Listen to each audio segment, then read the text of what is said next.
Hi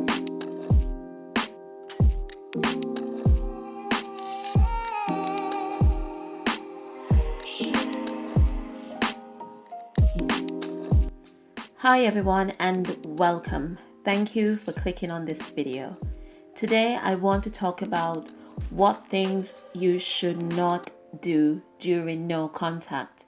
But before I get into that, I feel it necessary to make certain things clear about no contact, such as what no contact should really mean and the other option available to you if no contact is not an option. After that, I will go through how to establish proper no contact and then what to avoid during no contact. Okay, first of all, it is important to clarify what no contact really is, because I did a video on ignoring versus no contact, and some people seem to think that it is the same thing when it's not. You can only ignore something or someone if they are in your sphere or presence.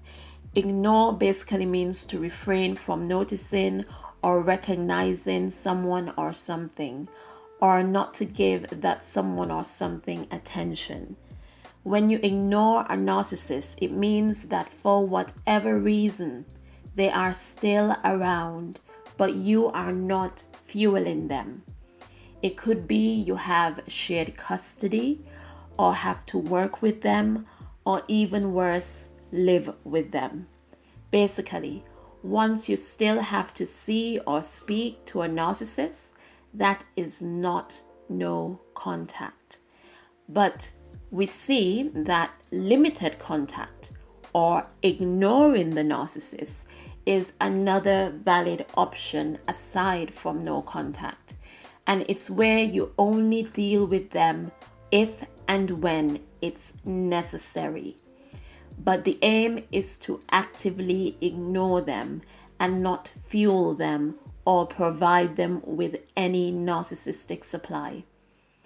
I needed to make this clear as people are referring to limited contact as no contact when it's not. When you hear no contact, think zero, null, nada, nothing. You're not seeing or hearing them.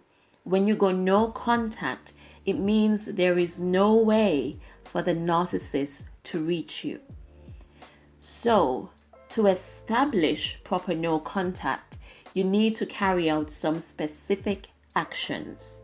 Saying you are not going to speak or reach out to them again is not enough. You need to block any avenue that they may try to reach you.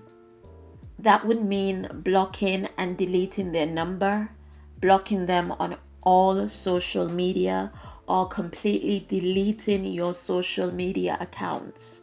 If you don't block them, you are leaving yourself open to be tempted for when they do reach out to you, because they will. Another step to properly establishing no contact would be to change jobs or move house if necessary. This is a major step, but sometimes it is necessary to get away from that toxic, troublesome narcissist. Another separation you will have to make will be from the flying monkeys. Cut off anyone who teams up with the narcissist. Give them the same treatment you give the narcissist. Block them or limit contact, but either way, do not trust them.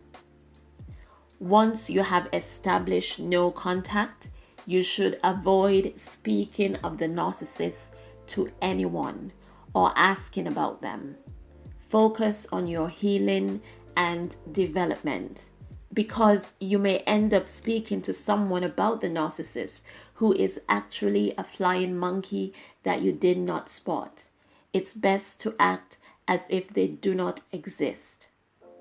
Something else you shouldn't do during no contact is try and stalk the narcissist online to see what they are up to.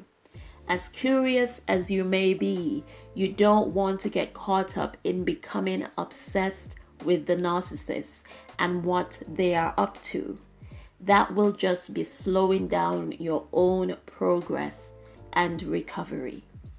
The narcissist will want you to, so they will present something that they think will make you want to react, such as elaborate photos on their social media of their new supply, latest developments, traveling adventures, etc.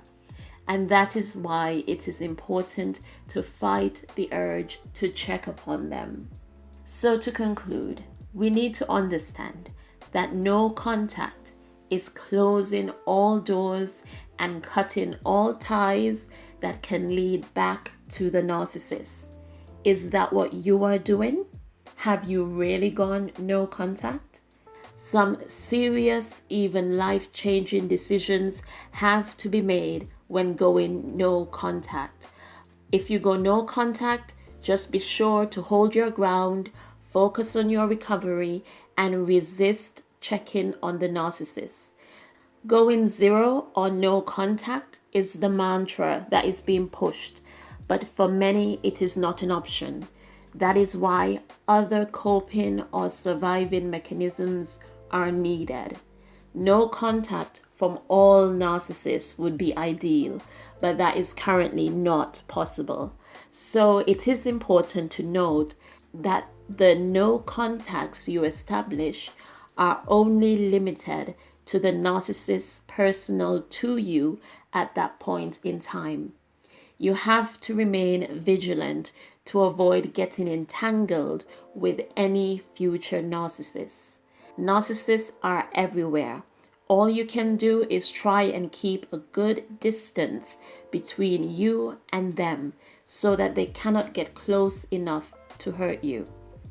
I hope you all found this helpful. Many thanks for watching, and please be sure to leave me a comment below.